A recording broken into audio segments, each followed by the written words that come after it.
Coup de projecteur sur les vestiges coloniaux de la cité d'Ekoburu. Nous sommes à 415 km de Cotonou, dans le département du Borgou.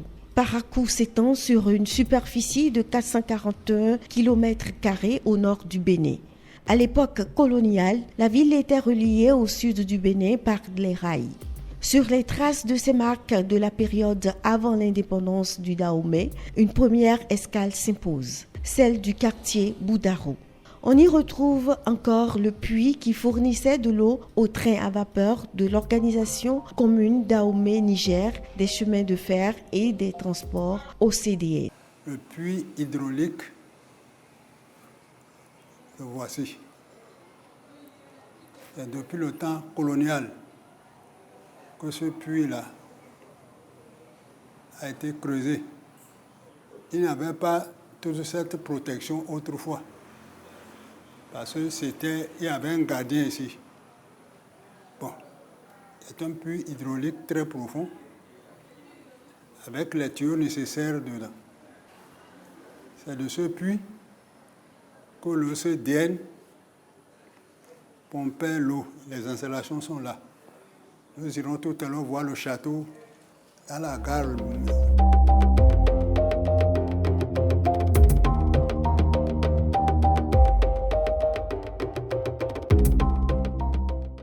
Les installations là sont jusque là-bas, les souterrains. Et quand le moteur est mis en marche là-bas, l'eau monte et vient ici au château, là, dans ce château. Arrivé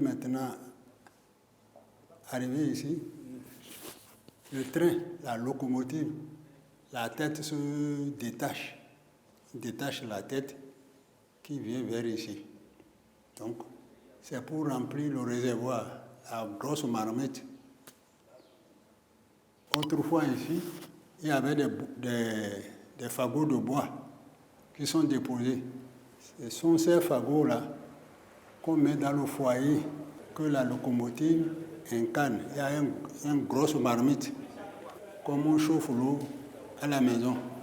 Donc, ce sont ces fagots-là qui servent dans le foyer pour chauffer l'eau. Donc, c'est la vapeur de l'eau maintenant qui fait avancer la tête du train là qu'on appelle la locomotive. Plus ça bout, plus l'eau commence à bouillir, plus la vitesse augmente. Cap maintenant sur un haut lieu de l'enseignement secondaire à Parakou dans les années 50. Le cours normal des garçons était le seul centre qui accueillait les enfants après leur réussite à l'examen d'entrée en 6e. Les parents n'avaient pas à s'inquiéter. Des réquisitions étaient établies dans les bureaux qu'on remet à ces candidats-là qui ont réussi.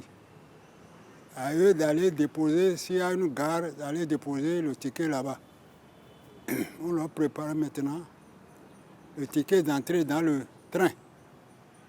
Et ainsi, c'est Parakou qui recevait tout ce monde-là. Donc, les premiers qui ont fait ici, c'est l'internat.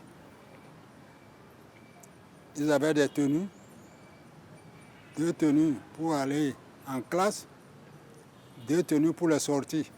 De même que les paires de chaussures. Arrivés en classe de 3e, il n'y avait pas seconde, il n'y a pas première. Et c'est le BE, brevet élémentaire, qu'on passait dans les cours normaux. Le camp militaire de la ville abrite encore des bâtiments coloniaux. Ces villas que l'on peut retrouver dans l'enceinte de ce camp militaire servaient de résidence aux hôtes de marque lors des réunions du conseil présidentiel dans les années 70. On est bien dans la ville de Hubert Maga, le président d'un Dahomey politiquement instable à l'époque. Les premiers bâtiments, si vous allez, tout n'est pas détruit au camp là. Bon, au contraire, les années 70, 72, quand on devait faire la fête de l'Inde avec le conseil présidentiel,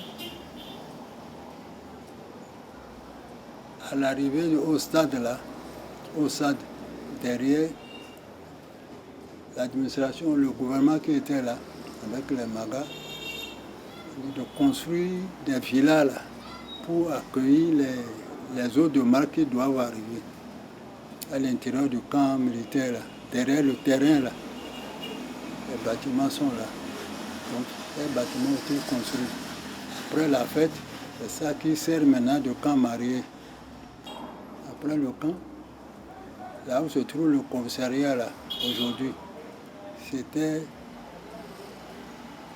le dispensaire d'hier. Donc, on a dégagé pour que le commissariat s'installe là. À côté, derrière le commissariat là, il y avait au moins le stade, le terrain de jeu. Là où il y a l'école centre aujourd'hui, là, c'était le stade du Parakou.